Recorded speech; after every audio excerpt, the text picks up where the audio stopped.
shutout. 8th inning, 10-3. Bases are loaded for Verlander, who waits on a 3-0 pitch. He swings, and it's a high fly ball, deep center field. It is gone! Home run! And a huge bat flip to celebrate. All right, Ben, start the show already. What is up, everybody? Welcome into Thursday's live episode of Flippin' Bats. We got a great one for you today. A lot to catch you up on from around the league. So some storylines, but also some really fun segments today. Trivia, that's going to be a blast. I always crush it in trivia. So producer Conrad's out here to help me through that. Ask me some of those questions. But we got a lot of good stuff coming, a bunch of fun segments. We're going to build my own personal all-star from different attributes. That's going to be fun.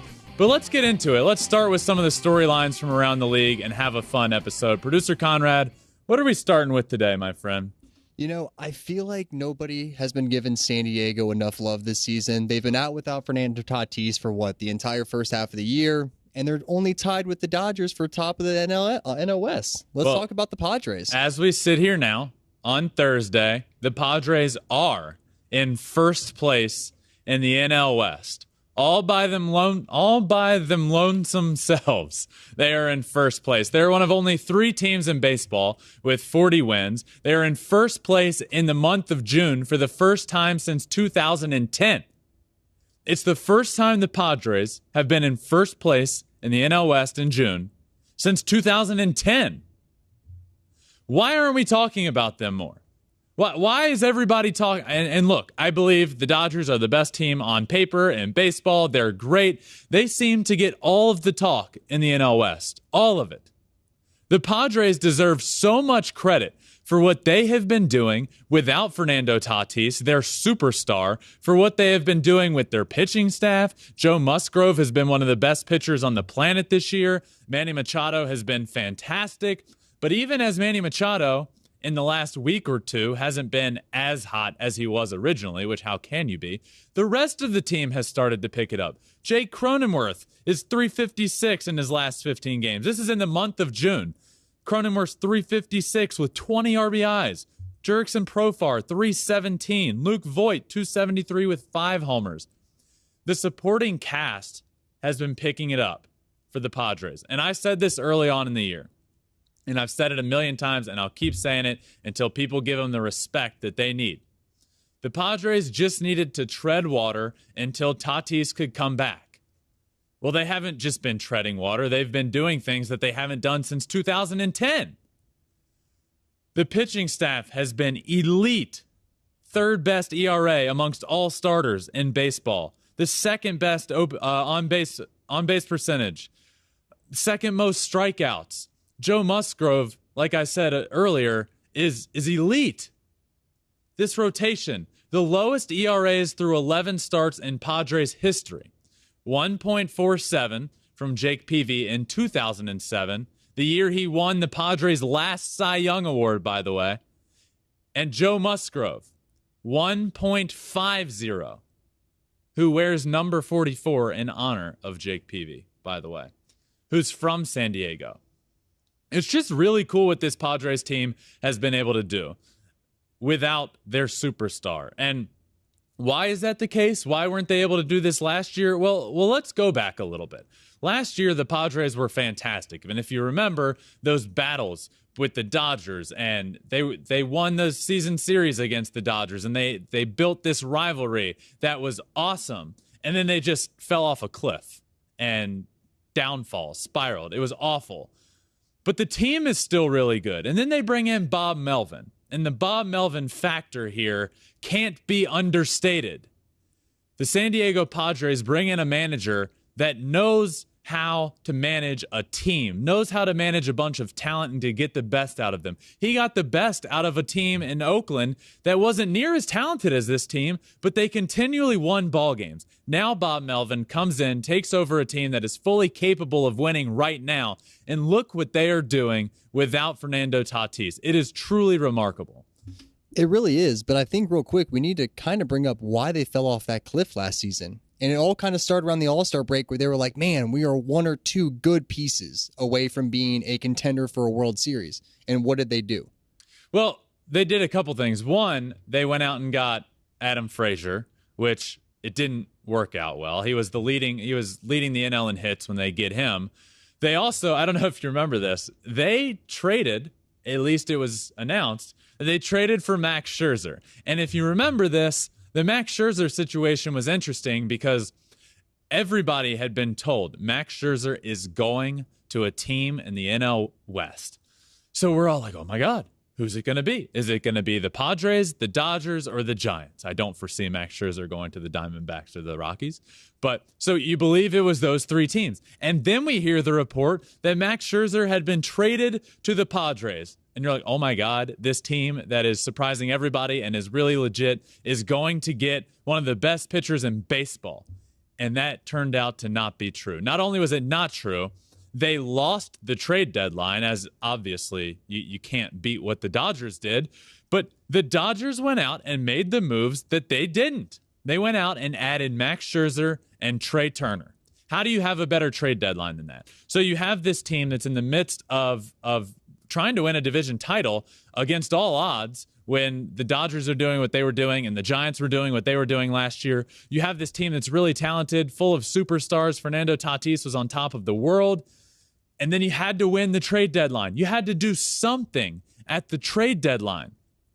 They went out and added Adam Frazier. I don't know if that was the answer. To be fair and honest, I liked the pickup. He was leading the NL in hits at the time, but it's not adding Max Scherzer. It's not adding Trey Turner. And what you needed to do was add pitching. They needed a big-time arm in that rotation because Clevenger was down. Blake Snell wasn't having the year that everybody knew and thought he could have. So they lost the trade deadline. And that ended up leading to, I think, their downfall, their spiral. The Dodgers went out and got way better. Next thing you know, the Padres are fighting with each other in the dugout, which I think people made too much of a deal about, by the way. Fights on teams happen.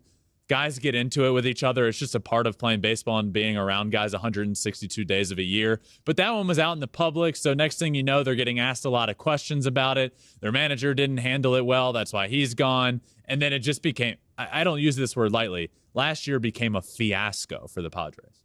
Totally. And I mean, obviously, you talked about bringing Bob Melvin in and what he kind of did for that. I mean, he was a fantastic manager. I know he was back with Seattle for a while, but then the Oakland Athletics kind of turned them around, made them playoff contending teams year to year. But you look at this Padres team now, they don't need starting pitching anymore. That's where they're at their best. Well, let's look at this rotation. You have Yu Darvish, who threw 12 starts as a 3.35 ERA, and that's with a couple of blow-up starts. He's actually been dominant in most of his starts. Real quick, can we talk about Yu Darvish for a second? I would love to. I saw one of the most amazing things this morning on Twitter, that his son is named Shohei Darvish. Did you know that? I love that. And he's a pitcher. I love that. That kid's going to throw 100. Just a fun fact out there for everybody. I saw it this morning. I was like, this can't be right. Shohei Darvish? I also have a fun fact for you. 100% of Major League Baseball players that are named Shohei have grown up to be the best baseball player in my eyes that I've ever seen. Well, you're seeing probably the next one right in front of you.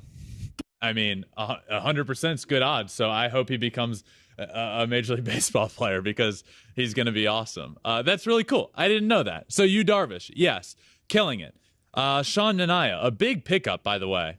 They get him from Oakland. He's got a 3.95. So I actually believe he's better than that. So this rotation has potential to be even better. Joe Musgrove, friend of the pod, friend of mine. Played against him in the minors. I've known him for a while. Then he comes on here and has been tearing it up ever since. Can I take credit for what he's doing this year since he came on last year? I'll give you a little bit of credit. Bit of credit. I'll take 0.01% of the credit of what Joe Musgrove is doing this year because he deserves so much credit. He deserves to be in the conversation of best pitchers in baseball this year, of the best pitcher in baseball. He deserves that. He is 7-0 with a 1.50 ERA. 1.50. It's remarkable. Nick Martinez has been good for them, a 3.74 ERA. And Mackenzie Gore, who I will say right now I think is going to win the National League Rookie of the Year. He deserves it. He should. He is 4-2 with a 2.50 ERA. 2.5. in the NL West, he's got to face a bunch of good teams. He's a rookie. He hadn't quite figured it out yet in his career. And then he comes up and he has just been shoving this year. I think that Mackenzie Gore will be the National League Rookie of the Year. But this rotation is the biggest reason why they are so good. Manny Machado being as good as he was early, still, Manny Machado being as good as he has been is a big factor. The role players have been good. And one quick shout out before we move on to Manny Machado, because he has now reached 1,500 hits. He did that on Wednesday, becoming the 17th player ever to reach 1,500 hits and 250-plus home runs before the age of 30. There aren't many players left in baseball that have a chance, a legitimate chance to get to 3,000 hits. It's going to be very difficult for him to do it still, but the pace is an interesting one. It at least makes you think maybe he has a chance. But congratulations to Manny Machado on that. 17th player all time in that category. Pretty cool. I mean, Manny Machado has just been one of the best players in baseball overall. I mean, this first half is obviously up there with Paul Goldschmidt, but what he's been able to kind of keep this franchise alive without Fernando Tatis, who many looked at as not only the face of the Padres, but the face of baseball. Well, the Padres needed somebody to step up. They have all the momentum in the world coming into this season. They get a new manager, and then you hear Fernando Tatis, biking accident, out for months, broke his wrist, whatever it may be, and then it's doomsday for this Padres team. How are they going to keep up with the Dodgers? Well, we're sitting here on June 16th, and the Padres are in first place in the NL West over the Dodgers and over the Giants. Incredible. A big reason for that, and they would not be here right now if it wasn't for the start to this year that Manny Machado has had. Yeah, and if you're a San Diego fan, you got to be happy because this year you don't have to win the trade deadline. It's just getting back Fernando Tatis Jr. and adding him to this lineup that's already been playing pretty stellar through the first half of the year. I would like to see them add an outfielder. I would like to see the Padres add in the outfield. And then, I mean, so then you're looking at an infield. You have Cronenworth, Tatis when he comes back, Machado at third, Hosmer, Voit at first base. I think they need to add in the outfield. I would love to see that. I would love to see the Padres and Dodgers go neck and neck all year long, and I think they just need to add somebody in the outfield. So do you think Tatis is going to actually come back and fill in at short, or do you think they're going to put him in the outfield to try to preserve his health? I think he's going to play shortstop. When we saw the video of him the other day taking ground balls, he was taking ground balls. I mean, I don't want to say the outfield was a failure, but I mean, he wasn't great out there in the outfield. I get it. I actually, not to this is going to be the one and only time in my life I compare myself to Fernando Tatis Jr. But we actually have the exact same injury. A torn left labrum, arm pops out fairly easily. I did it in the outfield diving after a ball. So it is easier to be in the outfield when you have that injury. In the infield, you kind of have to dive for a lot of balls. In the outfield, you can get away with sliding instead of diving.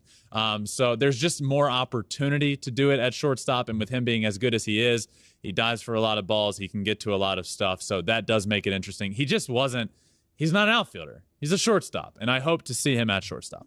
Yeah, I mean, regardless, baseball is a better sport with Fernando Tatis Jr. in it, and we can't wait to see him come back and start doing some of the amazing things he was doing last year and the year before. Let's move on, though, and let's talk about another team that's found their way at the top of the charts in their division, the St. Louis Cardinals.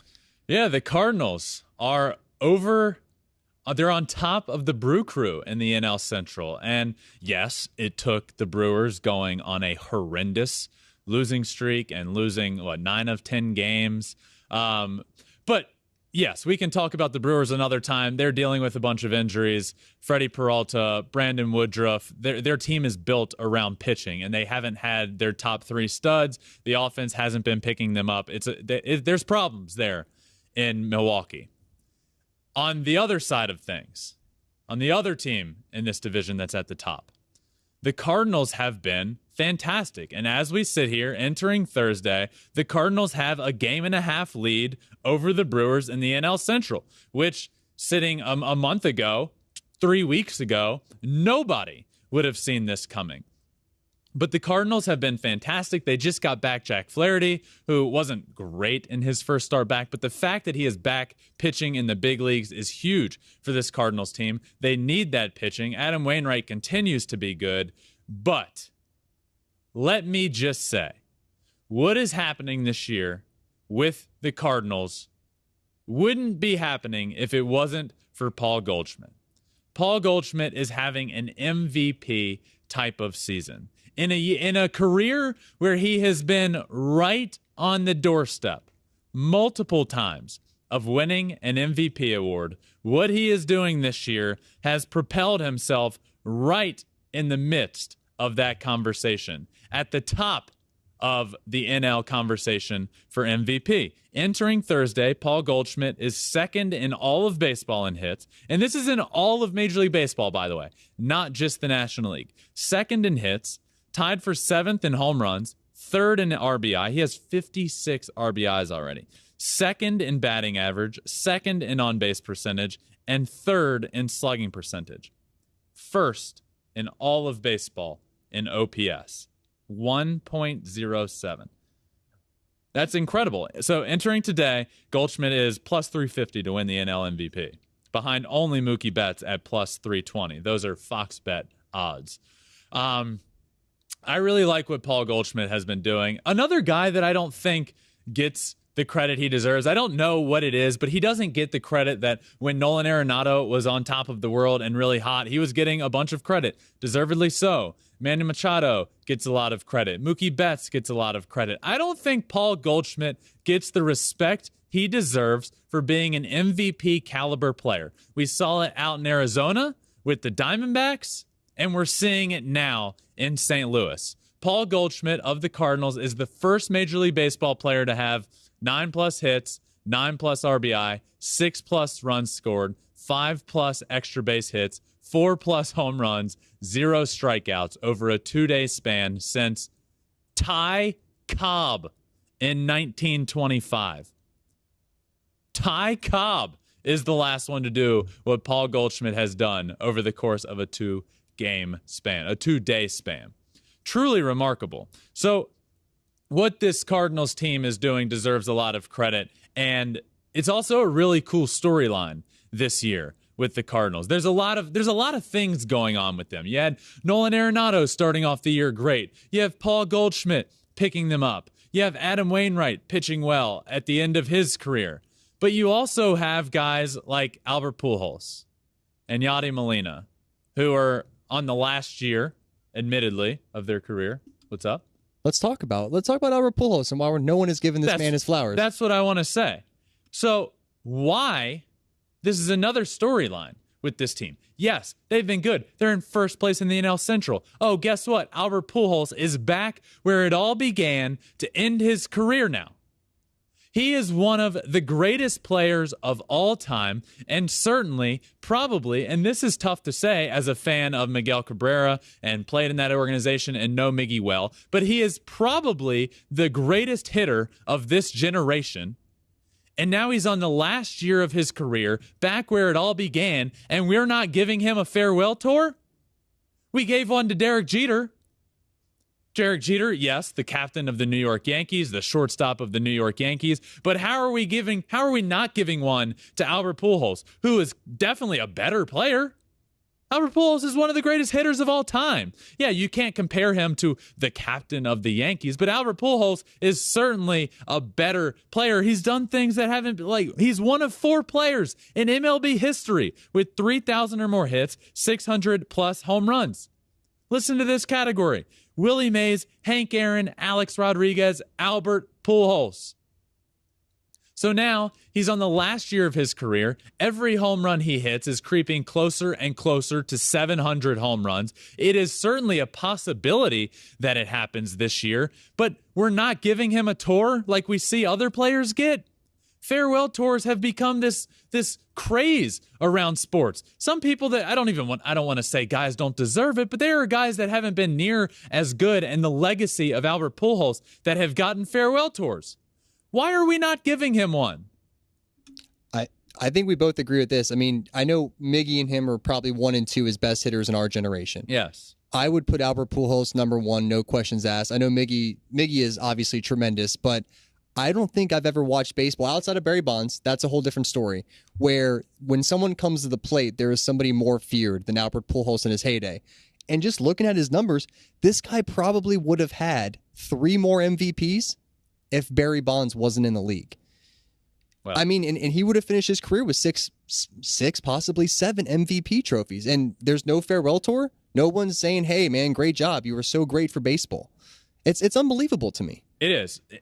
Albert Pujols has the 9th most hits of all time, the 5th most home runs of all time, and the 3rd most RBIs of all time. And he's in a category, one of 4 guys, with Willie Mays, Hank Aaron, and Alex Rodriguez.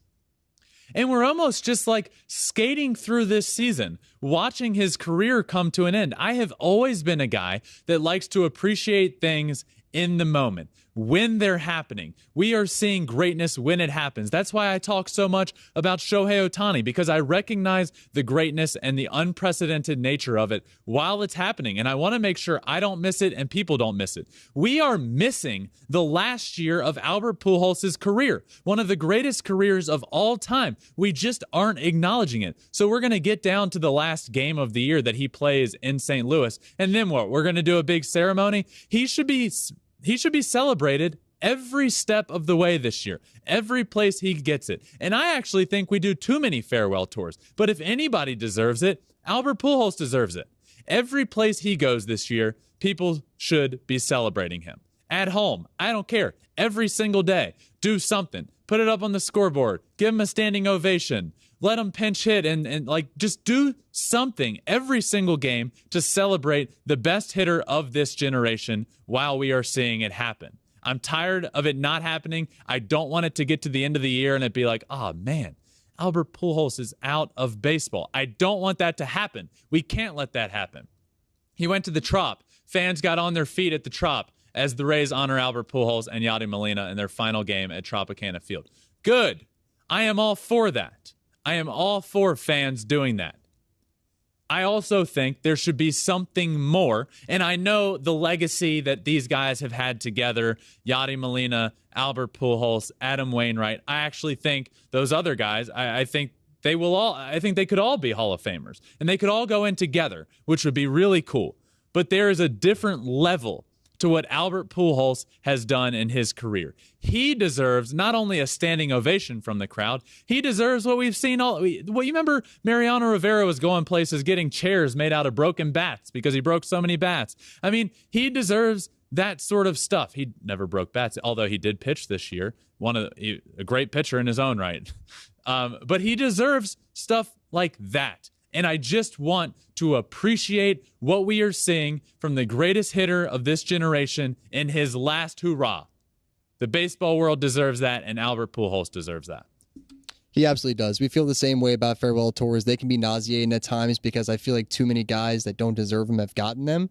But this is one of those situations where he certainly deserves his flowers and a farewell tour. Let's move on real quick, though, to the Braves. 14 games in a row now.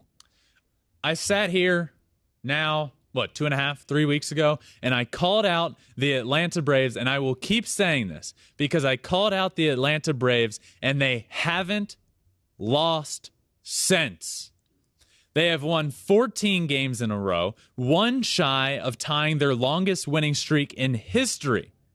The Braves won 15 straight from August in 2000. 8 of these games have been on the road. During this 14-game streak, the Braves have hit 35 homers, the most in baseball. It's the longest winning streak by defending world champions in a long time, since 1953.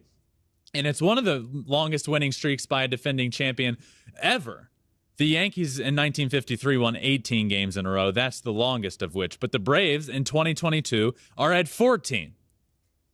And it's not like it's been without their struggles in terms of they got some adversity thrown at them. That's the word I was looking for. Adversity. Ozzie Albies goes down, breaks his ankle or his foot. He's now going to miss months of the year. A massive loss for them. Ozzie Albies was playing great, much better baseball. He had started out fairly slow, but he had been playing great. Reached base in 9 straight before going down, 11 RBIs in his last 7 games. So he goes down, and now the Braves have cut their lead, the Mets' lead down in the division.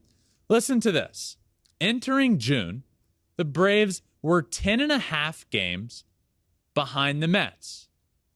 Now here we are, just over 2 weeks later, and they are 4 games behind the Mets. Now, I want to talk about this because I talk about this and I tweeted that exact phrase, and people would say, but their schedule has been so easy and the Mets schedule has been so hard. To be quite honest with you, I don't care. I have talked so much about the Mets on this show and stated that I don't think they are going to, quote, Met this year, which is the statement everybody likes to say, the Mets are going to Met. I don't care about any of that. The Mets have played a very difficult part of their schedule, and they've played it slightly over 500, which is really good for them and a testament to how good they are this year. The Braves have played an easier part of their schedule, and they have taken advantage of it. You can't fault a team for playing the schedule that they have. It doesn't matter. Everybody goes through easier parts of a schedule, but nobody is winning 14 games in a row. The Braves haven't won this many games in a row since 2000. So yes, an easier part of the schedule. The Mets went through a tougher part of the schedule. That's how it all works out. In the end, it all comes back to the middle. And now the Braves, just 2 weeks later, aren't sitting 10.5 games out of first place. They're sitting 4 games out of first place. We are set up for a dogfight in the NL East. That's what we are heading for. A dogfight. I have said that I believe this Braves team, when all is said and done, can be better than the team last year that won the World Series. Why do I say that? Because Ronald Acuna is now a part of it. Because Mike Soroka can hopefully come back and be a part of it. Ronald Acuna, in the 29 games that he missed this year, the Braves were 13-16. Okay? 13-16. In the 35 games that he has played this year, the Braves are 24-11. The Ronald Acuna factor, the impact, it's real. Yes, on the field, what he brings is phenomenal. He hits homers. He does the LeBron James celebration. He does the Trae Young celebration. He's on socials. Those guys are responding to it.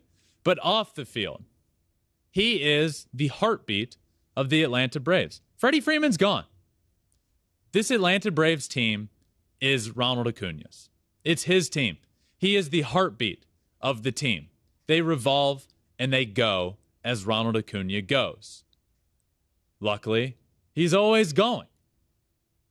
So this Braves team is now on 14 in a row. Their schedule continues to be a little on the easier side for the next few games. I'm not going to sit here and predict they win 20 games in a row, but it's not out of the realm of possibility. The Braves are rolling. They're playing great. They went out and added Kenley Jansen at the back end of their bullpen. He has the 3rd most saves in baseball at 18. He's top 10 all-time in MLB saves. So we're not talking enough about what the Braves went out and did this offseason. I sat here a few weeks ago, under a month ago, and said, hey, Braves, it's time to wake up. You're way too talented to be as mediocre as you are right now. They went out and they added Matt Olson. They add Kenley Jansen. Ronald Acuna comes back. They made the right moves to be good, and now we're seeing just how good the Braves can be.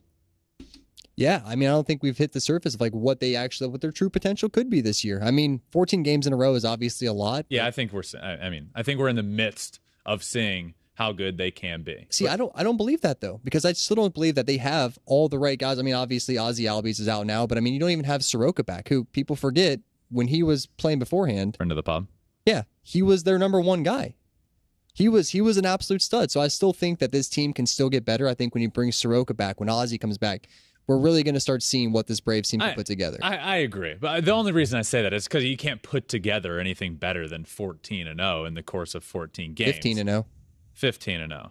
Yes. Well, you can put 15-0 together. Well, okay. Right.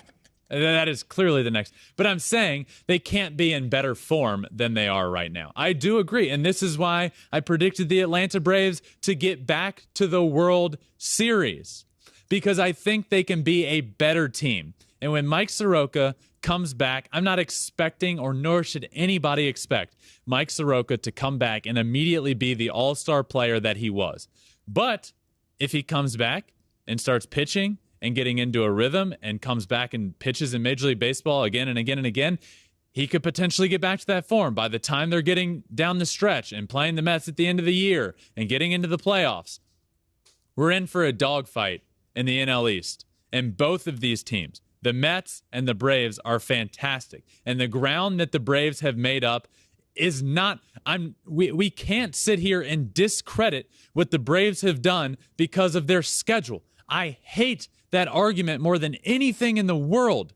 That seems extreme to say, maybe not more than anything in the world, but it's not about the schedule. You can only play what is given in front of you. And to win 14 games in a row in Major League Baseball just doesn't happen very often. And that means that you're playing great. There's some magic involved. The vibes are good.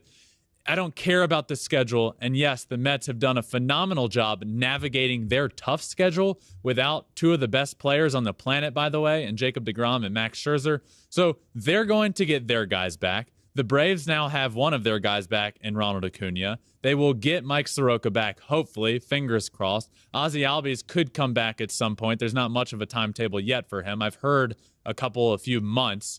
But these two teams are the real deal. And the NL East is in for a dogfight, and I'm excited to see it. The National League in general is just a lot of fun. You got a lot of good races going on. So it should be great going on with the rest of the season. But let's move on to something that kind of just came out of thin air yesterday. Yes. In a little segment we're calling What Are the Odds? What are the odds? I want to explain how we came to this segment, first off. And also, what we're going to talk about is the two immaculate innings that took place in the Houston Astros game on Wednesday.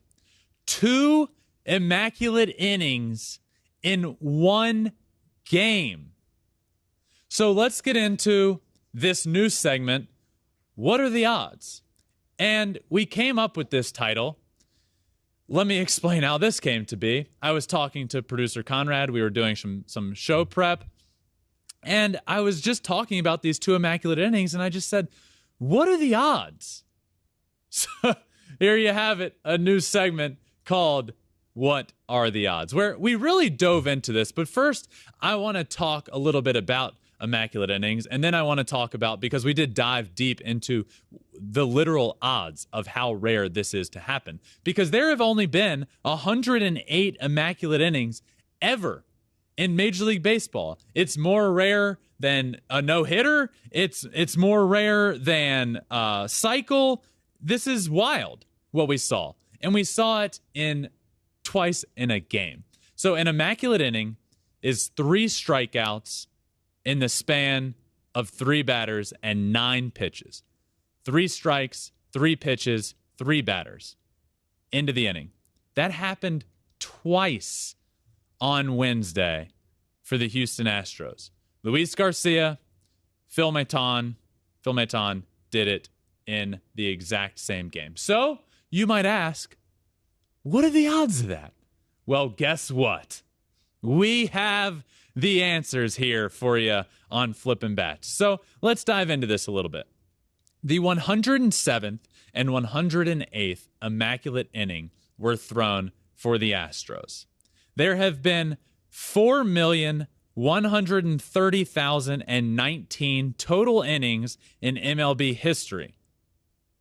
Now, there have only been 108 happen in those innings, meaning the odds for just one immaculate inning for a game are 0.000026%.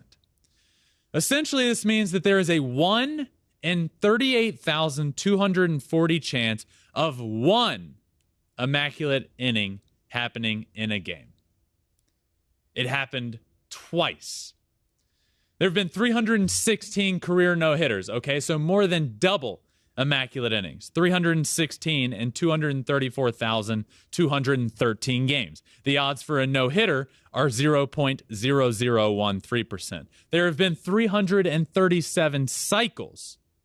The odds of a cycle are 0.0014. So slightly higher than a no-hitter. That you have slightly a higher chance of seeing a cycle at a game than you do a no-hitter. There have been 23 perfect games in MLB history. In 234,213 games in Major League Baseball history, there have been 23 perfect games, meaning the odds for a perfect game are 0.00098. The odds of seeing an immaculate inning in a game are less than seeing a perfect game. It happened twice in a game for the Houston Astros, and it is truly, truly a remarkable feat that, it's the only time in MLB history that it's ever happened. And, you might be thinking, okay, an immaculate inning, 9 pitches, 9 strikeouts, that's really cool, but it's not like the biggest feat in the world. But we had to make a little bit bigger of a deal about this because there is a very good chance, a very real possibility, and in all likelihood, this will never happen again. Not in our lifetime. Not in our lifetime. Not in, well, I don't want to say how many, you never know. But this won't happen again in our lifetime. 2 immaculate innings, 1 game. Truly remarkable. The best part about this, the same 3 batters. It was the same 3 batters in the lineup for the Texas Rangers. What a day. History. I mean, big time history. It's one of those things that you only get this in baseball, where it's like, hey, we've been around for 120 plus years. And this is the first time this has ever happened. It's only a sport like baseball where you can get something like this. And it was just kind of like we were talking earlier, Vlad Guerrero Jr., Vlad Guerrero Sr. It was like they had the same exact stats through their first 403 games. It's just something that makes you say, what are the odds? What are the odds? Which had me thinking, you ready for some trivia? Oh, baby. Let's get to some trivia. What are the odds you finish over 500 this week in trivia? Better than 2 immaculate innings happening in 1 game. All right. Well, if we're ready to go, let's get this bad boy fired up. Let's do it. All right. First trivia question. Which position has the most career MVPs? What position has the most career MVPs? Well, Barry Bonds has a bunch. I'm gonna say can I say outfield? I can't say right field. No. First base. The buzzer. By a long shot, yeah. First base, 36 total MVPs. Okay. I just went, I got in my head Barry Bonds and Mike Trout, so. I got you. All right. Let's move on to the next one. 0 for 1. This one's a true or false again, 50-50. Giving you a little bit better odds here. Back in 1830, true or false, so-and-so threw a strike on this pitch. This one's kind of like that. Great. A relief pitcher has won MVP. A relief pitcher has won the MVP award? True. Yeah, there you go. That one's right. Thank you. Last one to get it was Eckersley in 92. Yep. Dennis Eckersley. Knew that. So 4 total in general. I did not know that. 4 total relief pitchers have won it in baseball history. All right. Next one. I knew that. More career MVPs. Center fielders or pitchers? I'm going to say pitchers. That's correct. I feel like nowadays center field has become the premium position of baseball. Of you have the most real estate to work with, you make the flashy plays, Ken Griffey, Mike Trout, all that. But yeah, pitchers up by 2, 22-20. All right. Next up. My brother counts to that tally, by the way. Yes, he does. Yes, he does. Now, I got some pop culture in your front. You wanted some pop culture? I got some pop culture for you. All right? More number 1 songs versus MVPs. Backstreet Boys, number 1 songs, or Miguel Cabrera MVPs? Who has more of them? Okay. Do the Backstreet Boys have more number 1 songs or Miguel Cabrera MVPs? I'm going to go with Backstreet Back, all right. And you're wrong. Dang it. Backstreet Boys have never had a number 1 song. Fun fact. That's not a fun fact at all. I hate that fact. Dumb question. Well, next question. Which has more? Simpsons total episodes or Barry Bonds career home runs? Simpsons total episodes. The Simpsons have been on Since 1989. 1989. Barry Bonds hit 1 million home runs. So he hit 700. Okay, so if I did the math correct, The Simpsons have had more episodes. You've done the math wrong, my friend. The Simpsons have less episodes by 34. 34 less episodes. Barry Bonds, 762 home runs. Simpsons, currently, 728 episodes. Yeah, but if you start adding in the movies and breaking them up into the time that they took, if you break those up into episodes, you would have an extra 50. I added that into my math. So when I did my math, I added that in and you didn't. So a little disparity. If you add every 4 hits that Barry Bonds had and equaled him as a home run. But you wouldn't do that. Makes sense. All right, another good one for you. Which is more, Ohtani career wins in Major League Baseball or Tiger Woods career hole-in-ones? Okay, so here's how I'm going to talk myself through this one. The first two that we did, you went the baseball route, okay? You went the baseball route. So I'm going to take Tiger Woods hole-in-ones. You got it right. Yes! Zig and zag. Zig and zag, baby. Yeah. Tiger Woods, 20 career hole-in-ones. Ohtani, only 17 career MLB wins. Okay, I like that. I got a couple bonus ones for you, though, too, Okay. that the guys in the back don't even know about because they're Dodgers related. I thought this one was kind of fun. Which duo won more MVPs? Derek Jeter and Tony Gwynn combined, or Cody Bellinger and Freddie Freeman? Cody Bellinger and Freddie Freeman. Wow, that was fast. You're good. That's you. correct. Thank you. Can I get the... Can we get this man a right dinger? Blew my mind today when I was going through all this stuff that Tony Gwynn never won an MVP trophy. Yeah, that one that was an easy one because of that is actually a fun fact. Two of the craziest facts to me in baseball history, one of which being Tony Gwynn didn't win an MVP award, and another on the pitcher side, Nolan Ryan never won a Cy Young award. Whoa, I didn't even know that one. Yeah. That one's wild as too. Yeah, Derek Jeter finished second for MVP, never won an MVP. Last but not least, how many NL MVPs have the Dodgers won since the last time the All-Star game was in Los Angeles? So since 1980, how many Dodgers have won the MVP trophy? You can phone a friend in the back if you want. Does Freddie Freeman count for this, or do they? No, he was not a Okay. Dodger when he won it. Okay, Cody Bellinger, Clayton Kershaw. There's got to be one in there I'm missing. Are they helping you out at all? Maybe. We, as a collective, are going to go with 3. The Flippin' Bats delegation says 3. Wrong, 2. You That's had it? right. Kershaw and Bellinger, baby. Wow. That was it. Your Dodgers boys back there need to get up on their Dodgers history, man. Okay. Mike Piazza, no? No? Okay. You want to finish this bad boy off with some fan questions? I would love to. Let's get some fan questions in there. Trip, throw in some fan questions. Trip. Throw him up. Producer Trip. Whatever we're calling Trip. Trip is the guy behind the scenes that just makes He's this all our graphics producer. Tremendous graphics producer. That's the word I was looking for. Trip. Shout out. Thanks for getting these up quick. First question. Am I reading this or? Yeah, I can handle this. Best role player in Major League Baseball right now. Someone who doesn't start every day but has consistently shown impact for their team. Wow. Great question. Okay. This is tougher because I actually was like waiting for the countdown to come in my ear. I'm in the trivia mode. So let's see. I like to think of backup catchers here.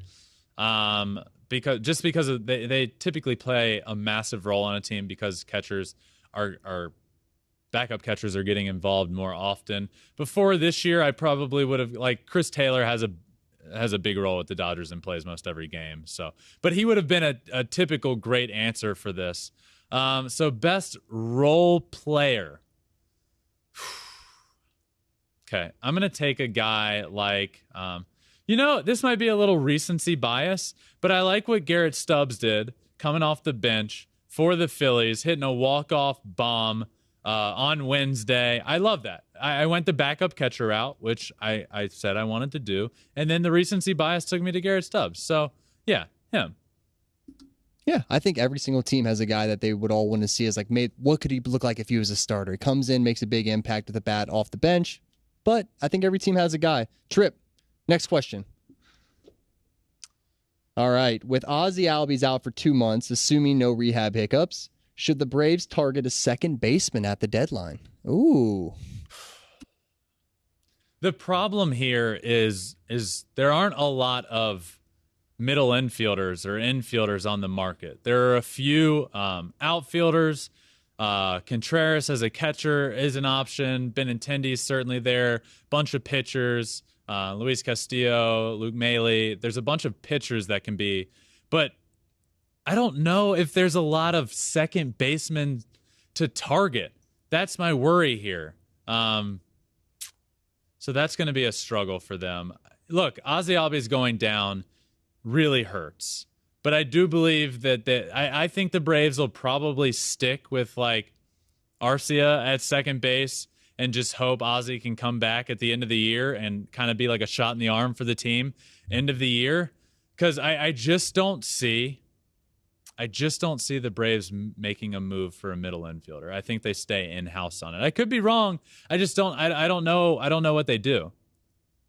Yeah, I don't know who they would get out either. I was trying to think of when you were talking about some second basemen who might be on the market, but I really can't think of any names that come to mind that they could go for. All right, last question, Trip. Hit us. Ooh. Do you think the Twins will get pitching help at the deadline? Great question. I absolutely do. I think the Twins are in the market for pitching. I think it's necessary. I think they have surprised many. The Twins are very good. Pair somebody at the top of that rotation with Joe Ryan. Obviously, the name that jumps off is Luis Castillo as a big piece that's going to be moved at the deadline. So that would be a good fit there. There are plenty of other options that I think the Twins are capable of adding at the deadline. I wrote down a few of these options that I wanted to go over. So names that I think will be available and are going to be available at the deadline. And the Twins are certainly a big option for these. Frankie Montas, Luis Castillo, David Robertson in the bullpen. I think they could use some bullpen help as well.